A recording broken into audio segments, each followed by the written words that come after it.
குறள் 181. அறங்கூறான் அல்ல செய்யினும் ஒருவன். புறங்கூறான் என்றல் இனிது.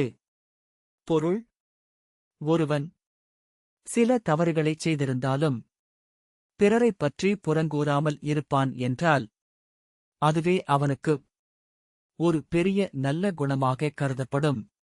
இந்த குறள் சொல்லும் வாழ்க்கை உண்மை. எல்லோரும் தவறு செய்யலாம். ஆனால் எல்லோரும் நாவை கட்டுப்படுத்த முடியாது. புறங்கூறுதல் உறவுகளை உடைக்கும்.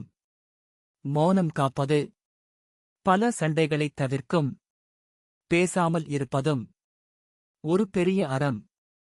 இன்றைய சமூக ஊடக காலத்தில் பிறரை விமர்சிப்பதும் பேச்சால் காயப்படுத்துவதும் எளிதாகிவிட்டது. வள்ளுவர் நினைவூட்டுகிறார்: புறங்கூறாத மனமே மனிதனை உயர்த்தும். நல்லவன் ஆகஸ்ட் முடியாவிட்டாலும் புறங்கூறாதவனாக இரு.